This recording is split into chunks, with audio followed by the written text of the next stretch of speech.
Queen of the Ring is a 2024 American biographical sports drama film about female professional wrestler Mildred Burke. The film is written and directed by Ash Avildsen. It stars Emily Bett Rickards as Burke, with Josh Lucas, Tyler Posey, and Walton Goggins in supporting roles. The film was written and directed by Ash Avildsen, inspired by the 2010 book The Queen of the Ring, Sex, Muscles, Diamonds, and the Making of an American Legend by Jeff Lean and Burke's own manuscripts. Jim Ross acts as an executive producer on the film. Ross, of course, is most famous for his commentary role in WWE and later AEW.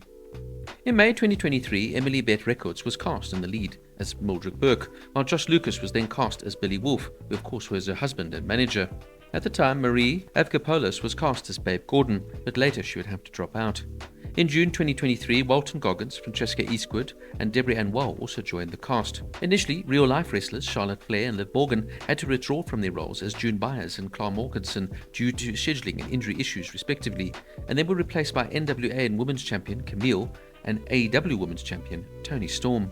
In June 2023, Trinity Fatu, better known by her wrestling name Naomi, also joined the cast. Kelly Bergland was then also cast in August 2023, having previously played a wrestler on the television series Heels.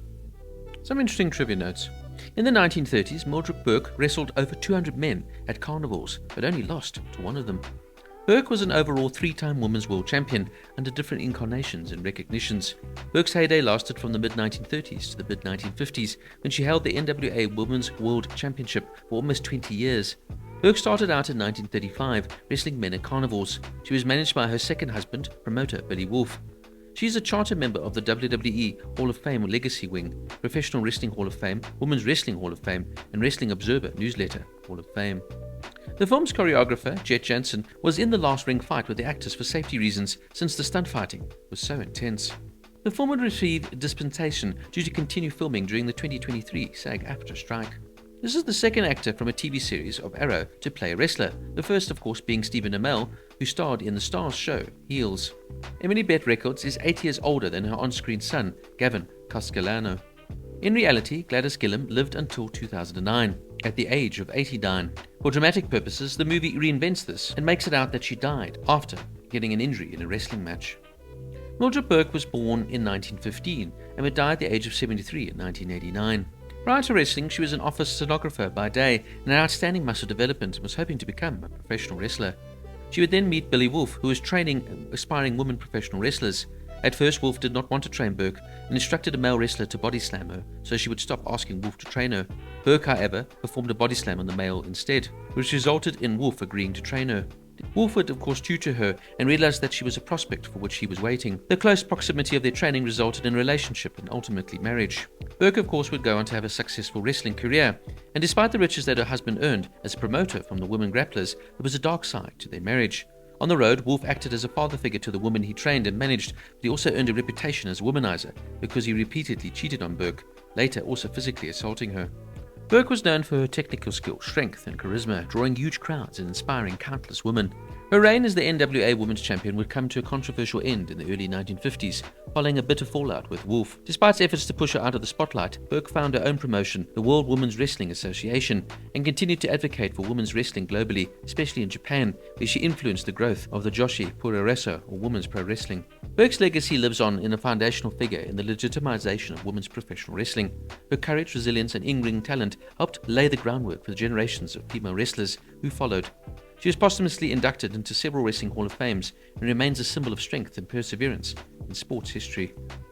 Now I found Queen of the Ring to be a gritty, powerful tribute to a wrestling pioneer. This is a raw, emotionally charged film and a long overdue biopic that shines a spotlight on the extraordinary life and legacy of Mildred Burke, a woman who not only dominated the wrestling ring but fought tirelessly against the deeply entrenched misogyny of her era. Emily Bett Rickards delivers a breakout performance as Burke, capturing both her ferocity in the ring and her unyielding strength outside of it. Opposite her, Josh Lucas gives a compelling turn as Billy Wolfe, the manipulative promoter whose controlling grip on Burke's career and personal life is portrayed with chilling realism. The film paints a vivid picture of Burke not just as a pioneer, but as someone pushing the status quo, someone who in an era rife with abuse and gender-based marginalization refused to be silenced or sidelined. She stood tall, fought back, and changed the face of women's wrestling forever. One of the film's great strengths is its refusal to shy away from the truth about professional wrestling. Yes, outcomes may be scripted, but the blood, sweat and physical toll are very real. These are supreme athletes who train relentlessly, endure punishing injuries and risk long-term damage, especially true in Burke's era when protections and medical knowledge was minimal. The film honors that reality without romanticizing it. Despite a modest budget, Queen of the Ring excels in period detail. The costumes are authentic and evocative, and the film succeeds in capturing the gritty, carnival-like roots of professional wrestling, a world equal parts showmanship and suffering. The atmosphere of the 1930s and 40s is palpable throughout, from the dimly lit arenas to the smoky backrooms, the promotional deals and personal portrayals. One of the missteps in the film, though, for me, is the film's fictionalized portrayal of Gladys Glim's death in the ring. While Deborah Ann Woll gives a powerful performance, the decision to alter history, and that the film portrays Gilliam's death just after a wrestling match when she in reality would live until 2009, feels unnecessarily dramatic in a film already overflowing with authentic, emotional weight. That said, this is a minor flaw in an otherwise excellent sports biopic. The film is a testament to the perseverance of a woman whose story had been largely overlooked for far too long. It's a pity that Queen of the Ring didn't receive a marketing push it deserved. With broader exposure, it could have easily resonated with a wider audience, from sports fans to those simply drawn to the tales of resilience and rebellion. Ultimately, Queen of the Ring is more than a film just about wrestling. It's about breaking barriers, defying expectations, and owning your legacy. This is a stirring, impactful film that leaves a lasting impression. Queen of the Ring gets a 9 out of 10.